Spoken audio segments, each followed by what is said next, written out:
कुछ दिन पहले मैं रैंडमली इंटरनेट पर सर्च कर रहा था। मेरा गोल था कि कुछ तगड़ा कंटेंट मटेरियल ढूंढते हैं, लेकिन फिर पता नहीं कैसे मैं इस वेबसाइट पर आ गया और ये वेबसाइट है मैप्स का खजाना। एंड यहाँ पर बहुत पुराने मैप्स भी अवेलेबल है, लाइक 1700s तक के मैप आपको मिल जाएंगे। और फिर मुझे कुछ ऐसा मिला जिसने मुझे शॉक कर दिया। एक ऐसी सिटी का मैप जो 200 साल पहले एग्जिस्ट भी नहीं करती थी, लाइक एक मिथिकल सिटी जैसे कि अटलांटिस हो, एल डोराडो हो, अंटिलिया हो, कमरताज और शंग्रीला हो। By the way, Mukesh Ambani ने भी अपने घर का नाम एक ऐसी ही मिथिकल आइलैंड सिटी अंटिलिया पर रखा है और मोटा भाई ने तो उसे सच कर दिया। उनका घर एक छोटा मोटा आइलैंड ही है जैसे कि अंटिलिया था। सो मैंने डिसाइड किया कि थोड़ा और डीप जाते हैं, थोड़ी और रिसर्च करते हैं, थोड़ा और समझते हैं कि कैसे एक सिटी जो एग्जिस्ट भी नहीं करती थी उसे आज हम मैक्सिमम सिटी के नाम से जानते हैं। एंड आज की इस वीडियो में मैं आपको इसी ग्रेटेस्ट सिटी की पूरी स्टोरी बताऊंगा। जरा सोचो, आप मरीन ड्राइव पर हो, जहां तक आपकी नजर जा रही है वहां तक सिर्फ और सिर्फ समुंदर दिखाई देता है। हवा में भी समुंदर की खुशबू है, आपके आसपास दौड़ती हुई गाड़ियां हैं और सामने दिखती है मुंबई की आइकॉनिक स्काईलाइन। और ऐसा लगता है कि जैसे ये शहर हमेशा से यही था, है ना? लेकिन सच ये है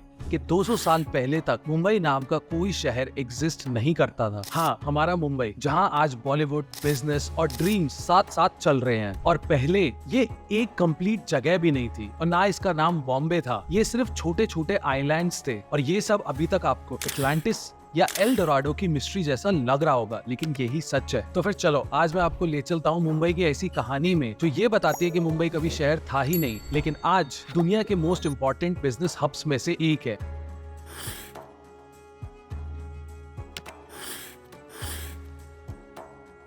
आज की बात करते हैं। मुंबई में 1.7 करोड़ लोग रहते हैं, जो लगभग इजराइल की पॉपुलेशन का डबल है, और इकोनॉमी 278 बिलियन डॉलर्स की। मतलब मुंबई अगर एक अलग देश होता तो ये 41st नंबर पर आता और दुनिया में सिर्फ 40 ही देश इससे ज्यादा अमीर होते। इनफैक्ट पोर्तुगल, न्यूजीलैंड और ग्रीस से ज्यादा इकोनॉमी अकेले मुंबई शहर की है। और ये तो मैंने आपको नॉमिनल जीडीपी बताई। परचेजिंग पावर पैरिटी टर्म्स में मुंबई की जीडीपी 600 बिलियन डॉलर से भी ज्यादा है। लेकिन ये सिर्फ नंबर्स हैं और मुंबई शहर सिर्फ नंबर से नहीं जीता है। मुंबई शहर जीता है सपनों पर। हर साल लाखों लोग छोटे टाउन्स, गांव से इस शहर में आते हैं अपने बड़े बड़े सपनों को लेकर, और उन सबका एक कॉमन सपना होता है इस शहर में अपना नाम बनाने का। और यहाँ पहले ही दिन से एक रेस शुरू हो जाती है सर्वाइवल की और सक्सेस की। एक सिंपल सा एग्जांपल ले लो धीरू भाई अंबानी का ही। एक छोटे से गाँव का लड़का मुंबई शहर में आता है और कभी किसी ने नहीं सोचा होगा कि ये दुनिया के सबसे अमीर लोगों में शामिल होगा। लेकिन आज उसी धीरू भाई अंबानी का एक मल्टी बिलियन डॉलर एम्पायर खड़ा है मुंबई में। फिर शाहरुख खान का एग्जाम्पल ले लो, एक मिडिल क्लास दिल्ली का लड़का जो दिल्ली से सिर्फ एक्टिंग का सपना लेकर आया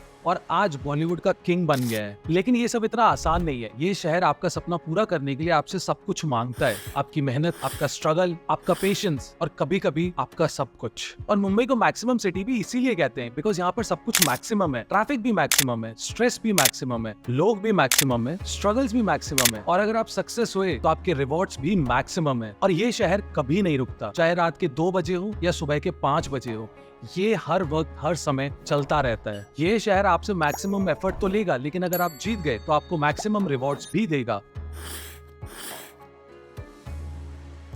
So let's go back into मुंबई's history. Mumbai शहर नहीं था, 7 आइलैंड्स का एक ग्रुप था और इन आइलैंड्स का नाम था Mahim, Worli, Matunga, Mazgaon, old woman island और बॉम्बे आइलैंड। यहाँ पर सबसे पहले कोली लोग रहते थे। कोली लोग मुंबई के ओरिजिनल रेसिडेंट्स हैं। इनकी जिंदगी समुद्र पर डिपेंड करती थी। फिशिंग इनका काम था। समुद्र इनके लिए भगवान था और इन्होंने अपना पूरा कल्चर भी सी के अराउंड ही बनाया है। अब इंटरेस्टिंग पॉइंट ये है कि अगर आज के टाइम में आपको मुंबई की हिस्ट्री विटनेस करनी है तो आप सियोन कोलीवाड़ा जाओ या फिर वर्ली कोलीवाड़ा जाओ, और यहाँ पर आज भी आपको कोली लोग मिलेंगे और उन्हें देखकर, उनसे मिलकर आपको लगेगा कि मुंबई की हिस्ट्री आज भी जिंदा है। समुद्र के किनारे पर फिशिंग बोट्स, पुराने कोली रीति रिवाज आज भी आपको देखने को मिल जाएंगे। कोलीज के लिए ये आइलैंड्स एक नेचुरल ब्लेसिंग थी, लेकिन कोलीज को नहीं पता था कि ये आइलैंड्स ही आगे चलकर दुनिया की one of the most important city का हिस्सा बन जाएंगे। और ये आइलैंड 2nd सेंचुरी BC से 10th सेंचुरी AD तक किसी न किसी डायनेस्टी के अंदर रहे हैं, जैसे कि सातवाहनस, चालुक्यास, गुजरात सल्तनत, पोर्तुगीज और फिर ब्रिटिशर्स। लेकिन थ्रू आउट द हिस्ट्री किसी ने भी इन आइलैंड्स को इंपॉर्टेंस नहीं दी और कोली लोग आराम से अपनी जिंदगी जी रहे थे।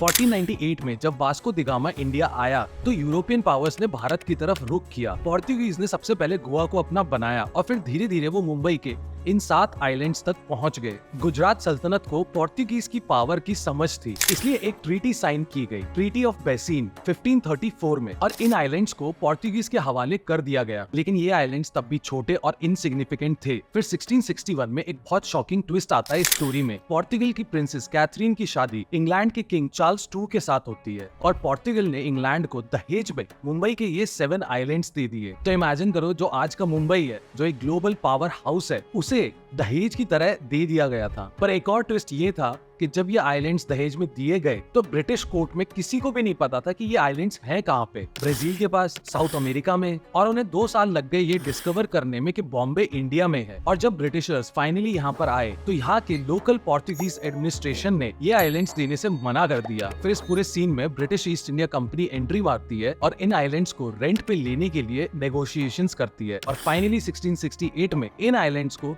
10 पाउंड के रेट पर रेंट पे लिया जाता है।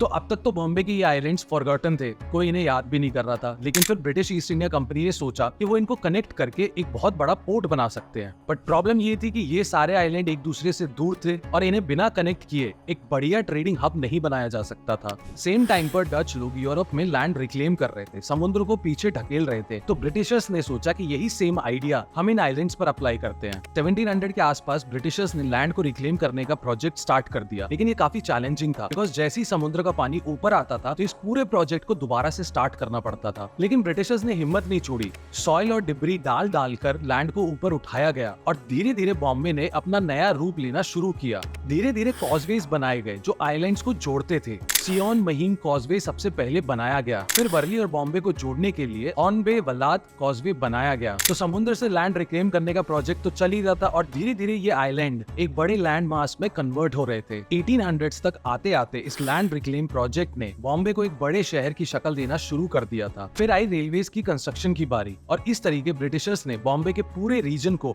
कनेक्ट कर दिया और ये स्लीपी आइलैंड्स का ग्रुप अब एक बड़े ट्रेडिंग हब में बदल चुका था।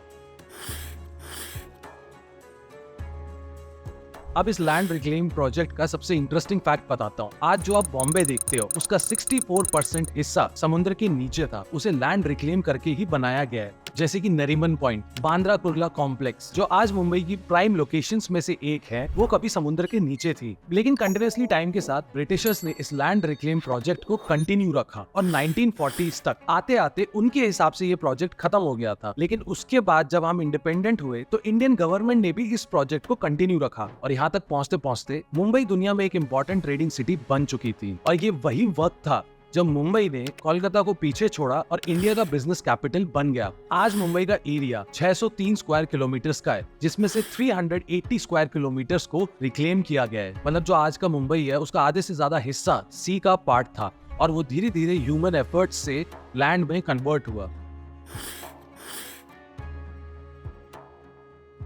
तो आज जब आप मुंबई के रोड्स पर चलोगे या फिर मरीन ड्राइव पर घूमोगे तो एक बात जरूर याद रखना, ये सिर्फ एक शहर नहीं है, ये एक कहानी है। ये कहानी है ह्यूमन एम्बिशन की, ह्यूमन विल की and never give up attitude की। और अगर आप मुंबई में अपने सपने लेकर आते हो तो ये बात जरूर याद रखना कि ये शहर आपसे मैक्सिमम मेहनत लेगा और अगर आप उसे मैक्सिमम एफर्ट्स देने के लिए तैयार हो तो ये आपको बदले में मैक्सिमम रिवॉर्ड्स भी देगा। From fishing boats to skyscrapers, from 7 islands to the maximum city, Mumbai is a living proof that इंसान के सपने और उसकी हिम्मत कभी भी इम्पॉसिबल को पॉसिबल कर सकते हैं। और ये कहानी अभी भी कंटिन्यूअसली लिखी जा रही है बिकॉज ये शहर आज भी बढ़ता जा रहा है और नए नए सपने जीता जा रहा है।